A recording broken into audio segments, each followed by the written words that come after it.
In this video, as promised, we're going to start off with a quick challenge requiring you to use what you learned in the last one. Then we're actually going to integrate arrow functions into the Notes application. To kick things off, let's go ahead and create a new script in that playground folder where you're going to work through the challenge. I'll call it something like 3-arrow challenge.js. This is the script you're going to end up working with. Down below, we can use Control-C to shut down nodemon for the old file, and we can run nodemon through the new empty one. So nodemon 3-arrow challenge.js. Now currently it's not going to print anything, but as you start to add code, we'll start to see the output here. Now the actual challenge is going to require you to expand on a little example I've created. And we can find that by heading over to the browser once again and going to the following URL. It's links.mead.io/arrow-challenge. When you visit this URL, it's going to redirect you over to another GitHub gist, and right here we have the contents of this JavaScript file. Let's take the entire file from the first line to the 21st line and bring it over to the challenge file we just created. So your job is going to be to expand on the code we have here to get the project to actually work. If we were to save things in its current state, we can see we're getting an error down below. Let's talk about why. The goal here is to essentially fill in the blanks. I have this tasks object, and down below we are trying to use a method on that object which doesn't exist. It's your job to actually create the method and get things working. So big picture goal, create method to get incomplete tasks. So this new method is going to be called getTasksToDo. You're going to define it on the tasks object, and the method itself is going to return an array of all of the tasks that are not completed.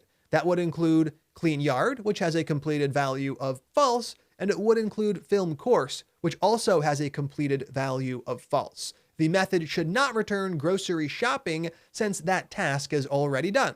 So you can use filter to filter out just the tasks you want.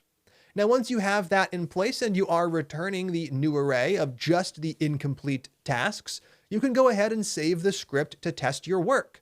I already have a call to the new method you'll be creating down below. When you save the script, you should see an array with two objects printing, and it should be these two objects right here. This first one should not show up. Take as much time as you need to knock that out, test your work. When you're done, come back and click play. How'd that go? I'm going to kick things off by defining this method, getTasksToDo. I'll do that right here, either below or above the tasks property that already exists. Either way would work. I'll put it below, getTasksToDo. And in this case, we do not want to use an arrow function since arrow functions are bad for methods. We're going to use a standard function like so. Now we just learned about the ES6 method definition syntax, so we can use that here. Remember, we remove the function keyword and the colon, defining our method like this. Now inside of the function, we can move on to step 2 and use filter to return just the incompleted tasks. So right here, I'm going to create this new array, const tasks to do, and we are going to set it equal to a new array, which we'll get back from this .tasks, which is our array, .filter, which is going to allow us to filter them. Now I wanted you to use an arrow function for this, so that is exactly what I'm going to do. I start with my arguments, then my arrow, then my curly braces, and in here, I want to return true when the completed value for the task is false. So right here, I'm going to have access to the individual task.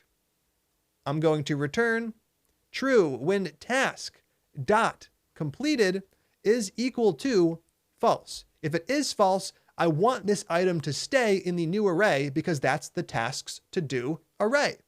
Now that we have that in place, we can go ahead and return tasks to do. Excellent. If we save the program, hopefully things are working, and down below, I'm now seeing the results we expected. I have clean yard and film course showing up, and grocery shopping is nowhere to be found.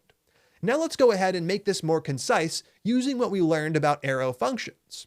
I'm going to return this array directly.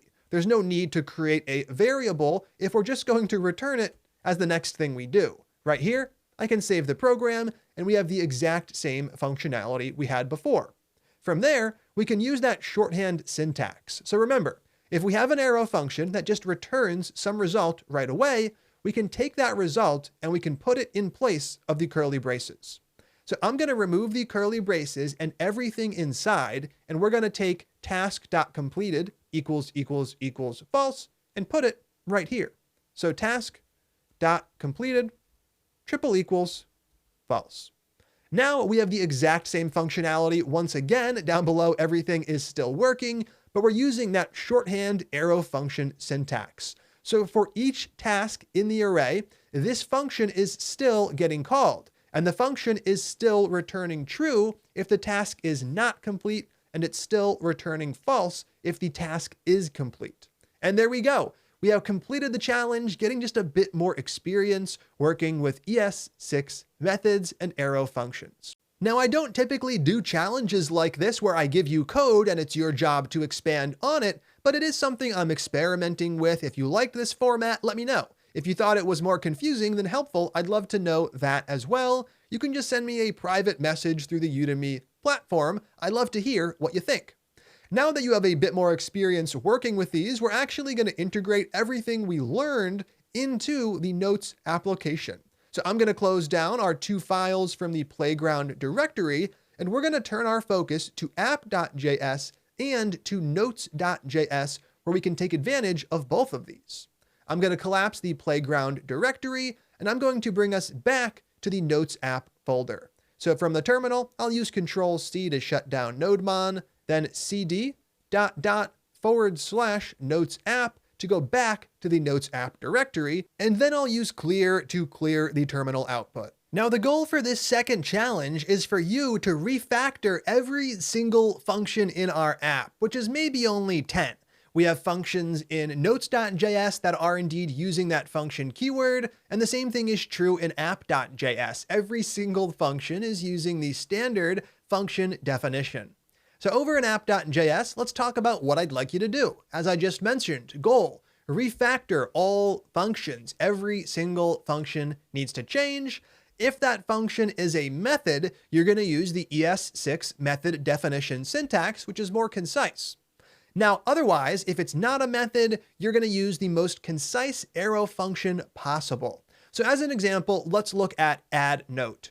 When you go through this challenge, add note is going to become an arrow function as we're not defining it directly on an object.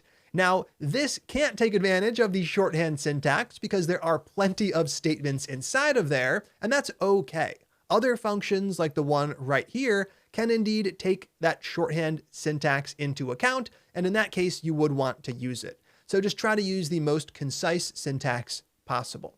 Step 3, test your work. Whenever we refactor our code, we want to make sure we didn't break anything. So none of the changes you're going to make here should change the app's functionality at all. Run a few commands, just making sure that add and remove work correctly. All right, take some time to knock this one out. Don't forget to test things out. When you're done, come back and click play.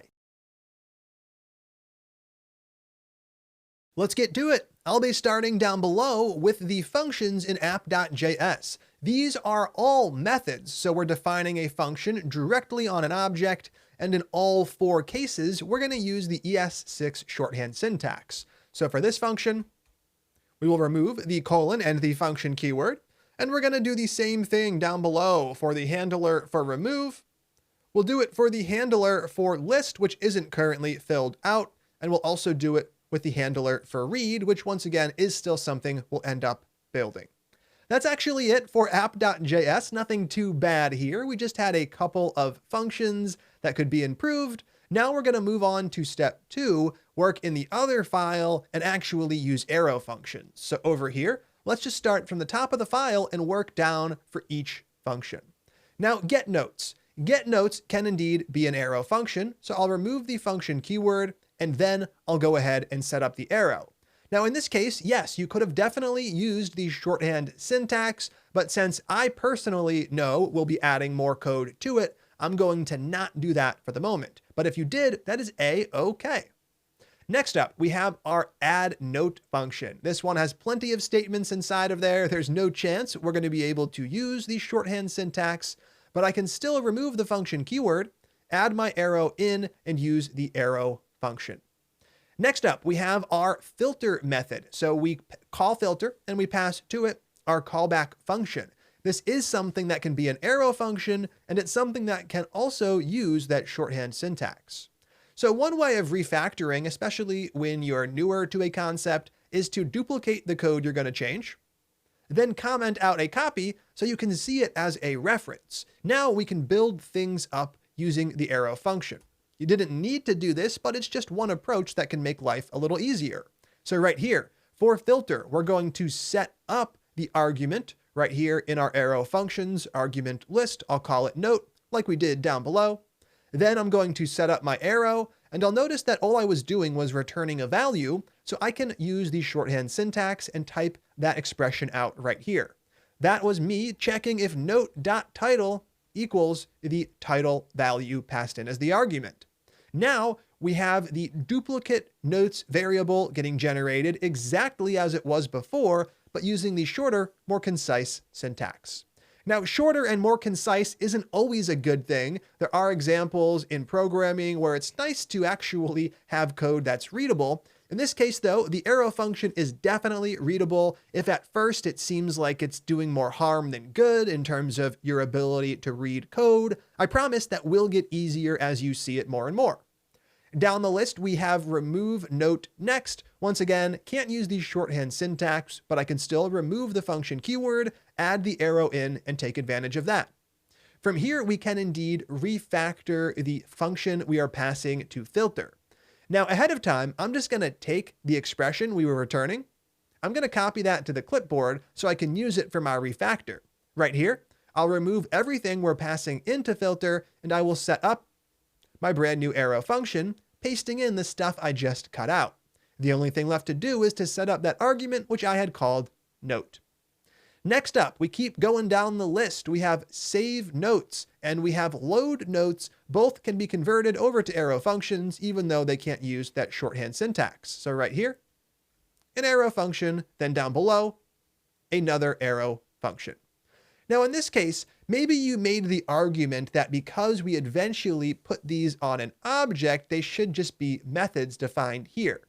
The reason we're not doing that is because these functions weren't designed to work with any specific object. None of them use this, so it's not important to maintain this. In our case, this is exactly what we're going to do here, and it's the same approach we'll take in other similar files throughout the course. Now, the last thing to do was test our work, so I'm going to remove the challenge comments. I'm going to make sure all of my scripts are saved, and we'll head over to notes.json to see what test data we have to work with. To start, let's go ahead and remove the one note we have, so node app.js remove, passing in a value for title. In this case, the title of the one note is list. I'm going to go ahead and remove it by running the command, and what do I get? It seems that things worked. The note's gone, and we got our message. Now, if I were to rerun it, I would expect to see the error message since there are no notes and we can't remove this one. So remove is working. Let's go ahead and add a note right here. Node app.js add. We will pick a title for this new note. I'll set the title equal to the string t, and then we'll set up the body as well, equal to the string b. Now, if I go ahead and run that, it should add the new note to my array and it's showing up. And if I were to rerun that command, it should run the other code since a duplicate would be found. And right here, I can see that note title is taken. So there we go. We did some refactoring. We made sure our refactoring didn't break anything. And now we're ready to continue on to the next video as we start to wrap up this little demonstration project showing off what Node can do. I'm excited to get to that. Let's jump right in to the next one.